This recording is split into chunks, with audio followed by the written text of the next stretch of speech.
선거 결과와 최근의 변화 등 이 데이터를 토대로 선거 민심을 알아보는 시간입니다. 오늘은 인구 유입이 많은 서구로 가봅니다. 이 원도심과 신도심이 공존하는 서구갑 선거구는 지역 현안과 유권자 성향에서 큰 차이를 보이는 곳이기도 한데요. 이번 선거에서는 이 3선에 도전하는 중진과 또 정치 신인이 격돌합니다. 구혜희 기자입니다. 지난 총선까지 갑, 을 두 개의 선거구로 치러진 서구. 이 중 갑 선거구는 가좌동과 성남동, 가정동 등 원도심이 포함됐습니다.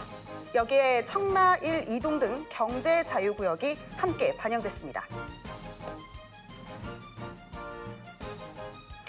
이 지역은 더불어민주당 계열 정당의 김교흥 후보와 국민의힘 계열의 이학재 후보가 연속 4번 맞대결을 펼쳤습니다. 결과는 3대1. 가장 최근 치러진 21대 총선에선 더불어민주당 김교훈 후보가 53.2%를 득표해 42.5%를 얻은 미래통합당 이학재 후보를 꺾고 당선했습니다. 그렇다면 그 바로 직전 선거인 20대 총선 결과는 어떨까요?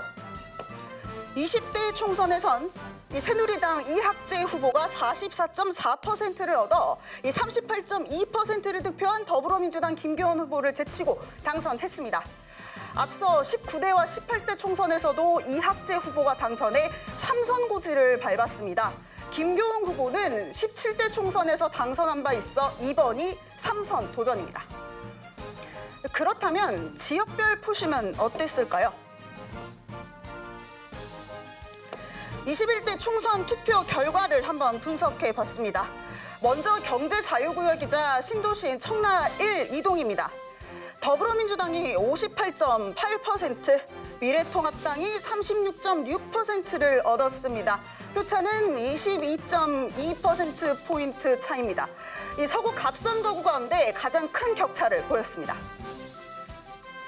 다음은 루안시티, 즉 신도시로 분류되는 가정 1, 2, 3동으로 가볼까요?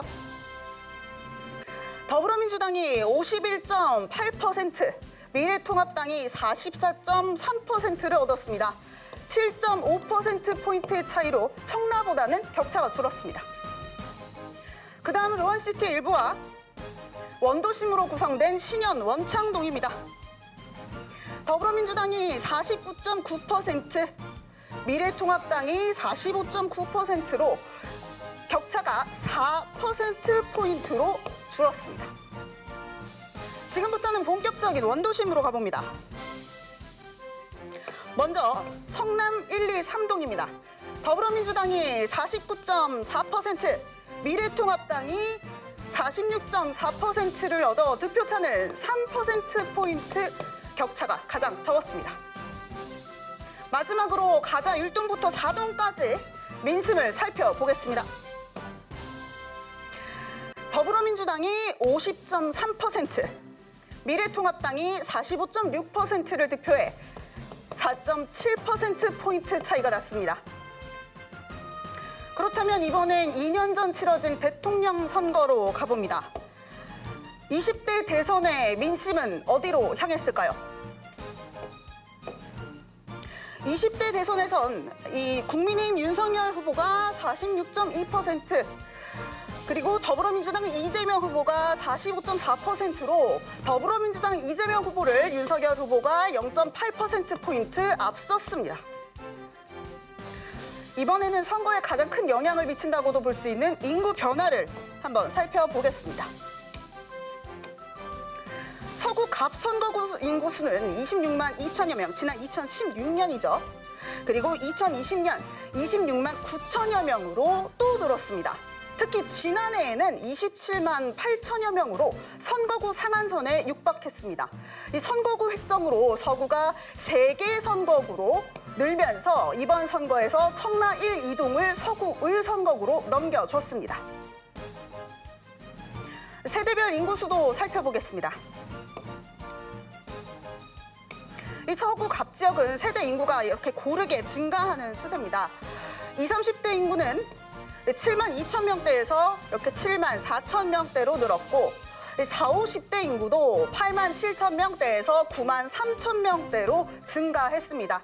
이 60대 이상 고령 인구도 함께 늘고 있습니다. 3만 1천 명대에서 5만 5천 명대까지 크게 치솟았습니다. 80대 이상 인구도 이 4천 명대에서 7천 명대로 증가했습니다. 이 지난 선거와 이번 선거의 가장 큰 변수는 선거구 획정.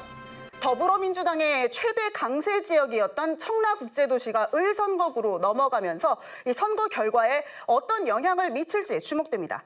지금까지 데이터로 본 민심이었습니다.